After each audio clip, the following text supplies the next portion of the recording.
Right, so now we have the second part of this hands-on. So this is the same notebook as before. It's just further in. So let's see. I have multiple open. Okay. All right. So here what we want to do is run t-SNE, UMAP, and PCA on that data set, right?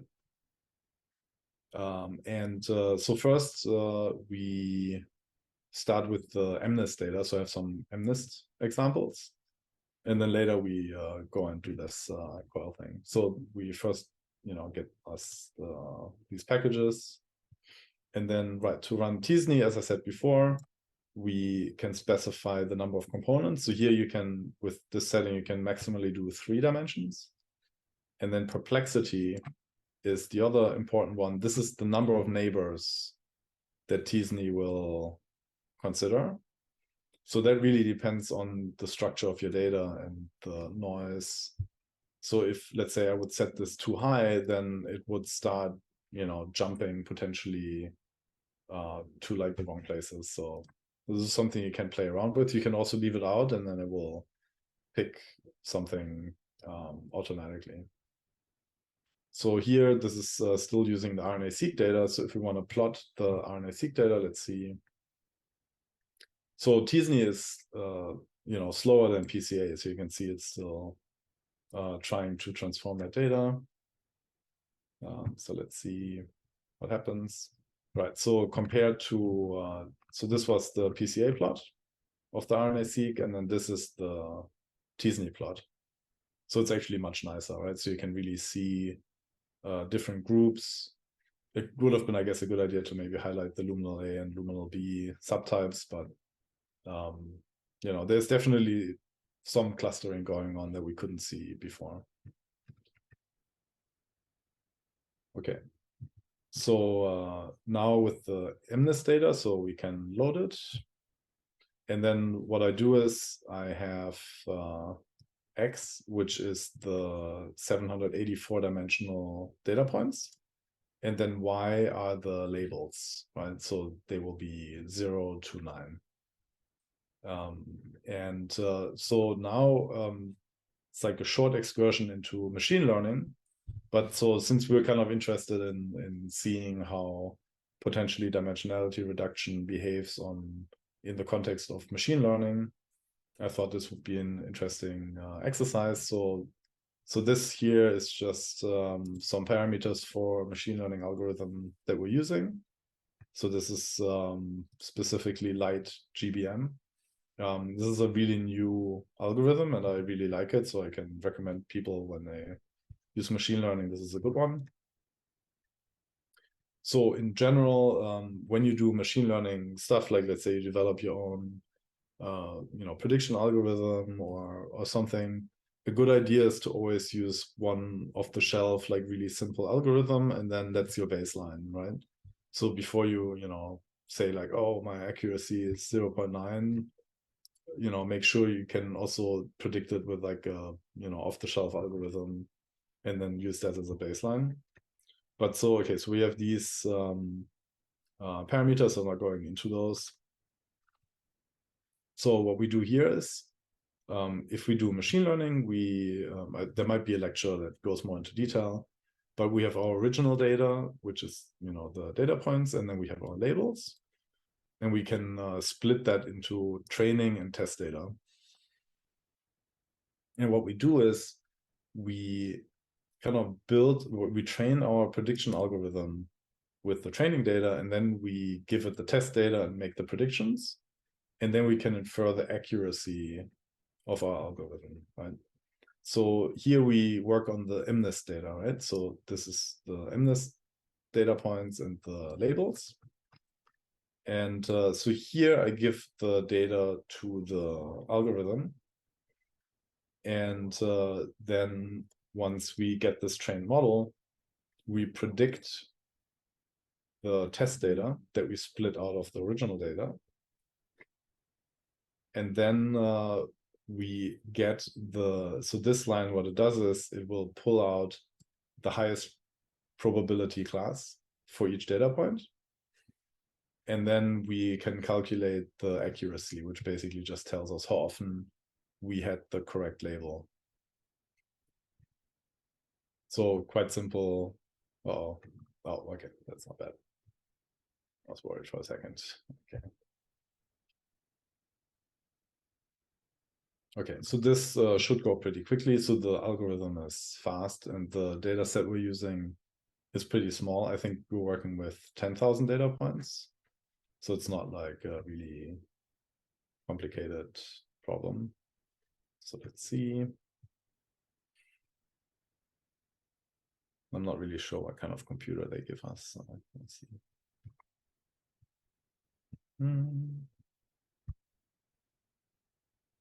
Just a second.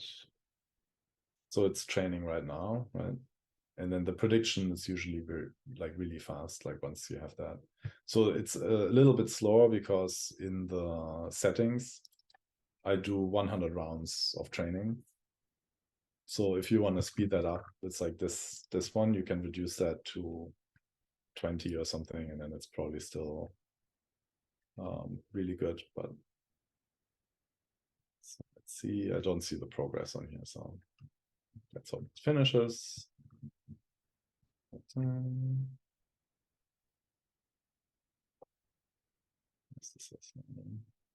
There we go.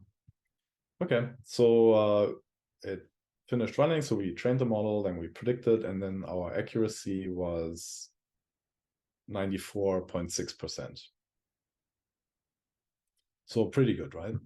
So we could kind of just using the full data, like we didn't, do anything to it. We just take the values as they are, and this is the predictions that we get. So you can kind of already tell that the problem is kind of like it's basically easy, right? And it's not that surprising, right? Like, I mean, for us, it's easy too, right? We look at a 4 and it's like, yeah, it's a 4. So an algorithm can learn that pretty well too. So yeah, so that's pretty good. It's actually what I got last time as well. So that's nice. And then this I will not run because this is kind of slow, but you can also do this with a t-SNE. Wait, let me actually, yeah, let's run it. Let's see. I should just run it.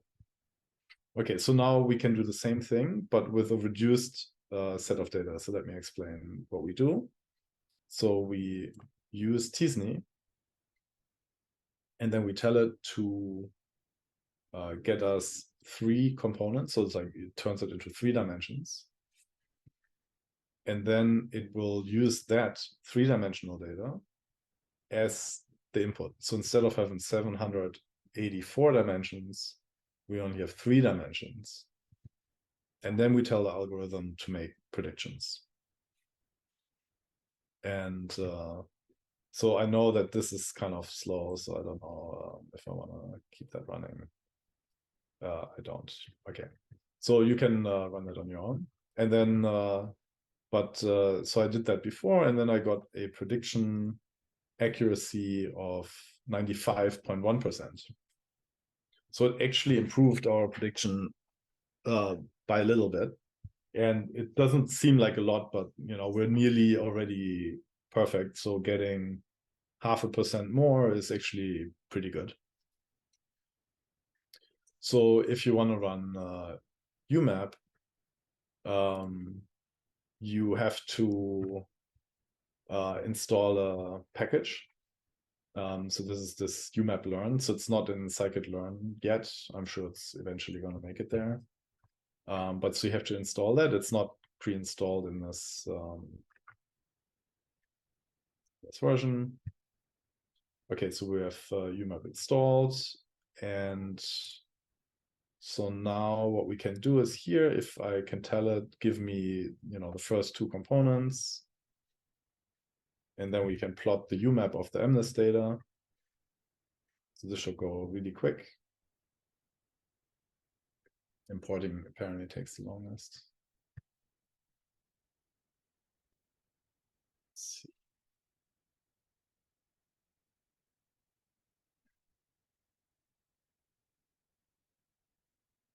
So I know it's a lot at once with the code, but like it's very repetitive stuff, and like executing these programs is literally like this, right? So it's just initializing this object, and then you do a fit transform, and that's it, right? So it's like very simple, and you can obviously go through this code again and like look at it. So okay, so we're fitting UMAP, so it should go pretty quickly.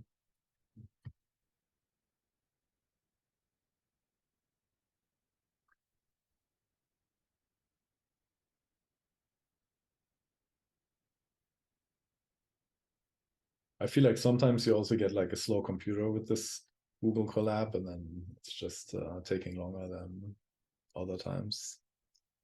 I feel like yesterday it ran quicker, but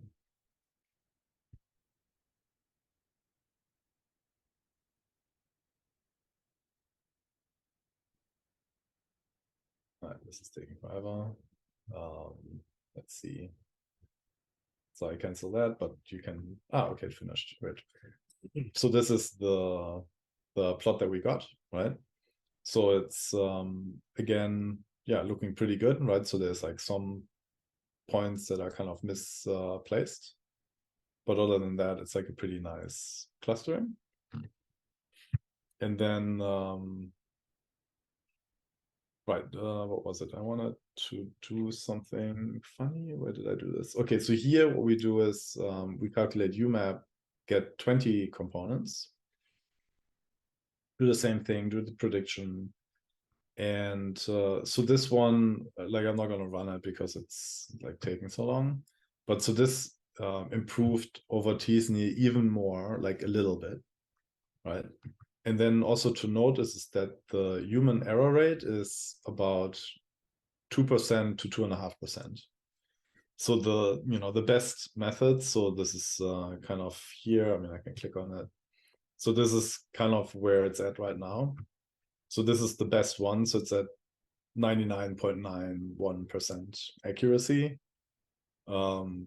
These are these convolutional neural networks, so they really can take spatial information into account, and they're just superhuman good. Like I don't even know how they get that good, because if you see some of those examples, you really wonder. So for example, I need the, just a second, what happened? I need to finish this thing. Okay, let's just run it, and then yeah, but then let's just go here, right? So you can kind of see over time, right? So there hasn't been much improvement since. I feel like after this one, maybe there isn't really much else to do. But you can also see that these models, these convolutional neural networks, are really large. So there's a huge amount of parameters that you have to learn, and yeah, it's still very impressive how good they get. But yeah, there hasn't really been like a lot of improvements since. But yeah, so you can see that our method that had an accuracy of like 95% is not very impressive in context of this, right? Okay. So, all right, so this finished. So yeah, this was like a little bit better than the last one, but very marginally so. And so now we can show this, right? So these are, for example, this is an example of one that was misclassified. So, I mean, the algorithm thought it was a 9, but it was a 5. And, this is something like a human can see really well. So you can change this number, and then it will, tell you. For example, this is an 8, obviously, but algorithm couldn't do it. So it's kind of interesting what they get wrong. So this kind of I get. So it thought it was a 9, but it was a 4. So it's just fun to see what goes wrong. Thought it was a 6. But then there's some that are really hard to figure out. Let me see if I can find one. Yeah, this one, right? This could be anything, right? This could have been a 3. So that, these cases, I don't know how the neural networks are able to then just get these right. that's not really clear to me, but there you go. So then here I did like one more fun example where I thought like, okay, when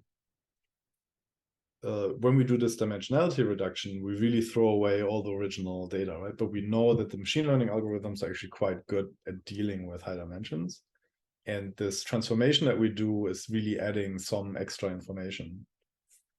So in this example, I keep the original dimensions, and then I just concatenate, I just add the 2 extra dimensions that we get from the UMAP. And then I run the model again. So it's just to see, like, I was basically just playing around, see what that does.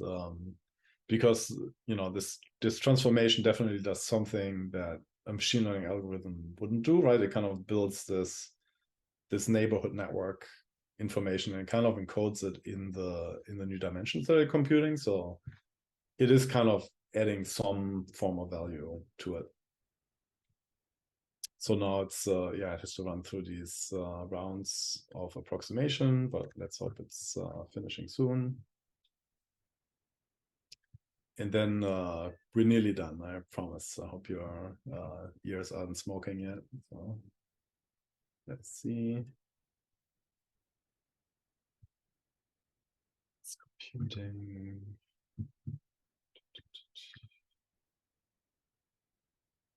I hope it's better than the original.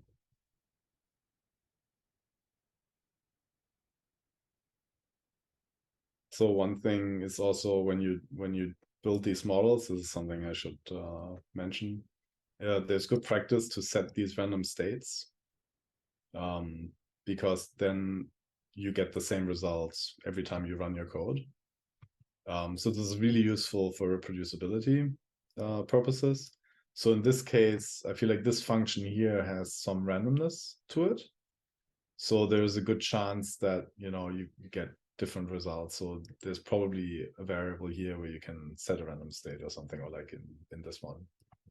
Okay, but it finished, and so this is what we got, right? Oops, I don't want to search that in Bing. What the heck? Okay, so the accuracy was 0.954, and then if we just had we were like slightly worse, right? So we actually improved like a little bit over just looking at the UMAP data. And so this was actually 20 dimensions in UMAP. And here we only added 2 dimensions from UMAP to the original dimensionality. So just a fun, like, kind of machine learning exercise, I guess. Okay, so then let's real quick do this comparison between t-SNE, UMAP, and PCA. So this is this spiral thing that we looked at in the slides. So Kay was completely right. This is what we get. So we get this top-down view of the spiral. And it's not super helpful, right? So we can kind of see that, we can't really differentiate between the gradients and their points in this space. If we just look at 2 dimensions, but obviously, it's just a synthetic example. But then, so for t-SNE, if we build it for 2 dimensions, and then I set the perplexity again to 20, it should go pretty quick because it's like such a small data set. But you can tell like t-SNE is definitely the slowest. But then, so we get this one. Looks kind of nice, right? So that still, it didn't really produce this perfect like line. And if you're interested, you can maybe play around with this perplexity number and see if it changes how this looks. Maybe you can get more like a more continuous layout, something like that. But this is what we get. And then for UMAP, we get this. This should go faster. Yeah. And then UMAP looks like this, and it's kind of interesting because you can kind of see a spiral in this, right? So this is probably where this where like UMAP really tries to maintain these global the distance structures of the global variants. So that's kind of an interesting effect. And so there's one nice feature in UMAP where you can really display the connectivity graph, like this neighborhood graph. And when you show that, then you really get an idea why this looks like this.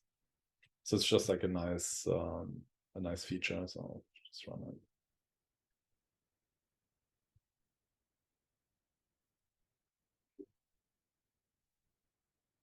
Second, I don't know why this imports takes so long. It's kind of weird. Okay. Is there a way to make UMAP interactive using like bokeh or Yes. something? So UMAP per se is not interactive because you just get the coordinates of the data points, and then whatever visualization library you use can make it interactive. So yeah, like bokeh, I think is a good one. That should work. So this is kind of so from this plot, this is the connection graph. So you can kind of see that that kind of connects to a spiral. And then it also connects to these, which is kind of maintaining this like springiness characteristic to it. It's just kind of interesting to see. And then this is just original data, I think. Right? Yeah, this was just our data. I had issues in Google Colab to get the dynamic thing to work, but I think in any local Jupyter notebook it should work. So if you, just as a warning, if you try it in Colab, you might run into issues, but if you run it locally, it should be easy.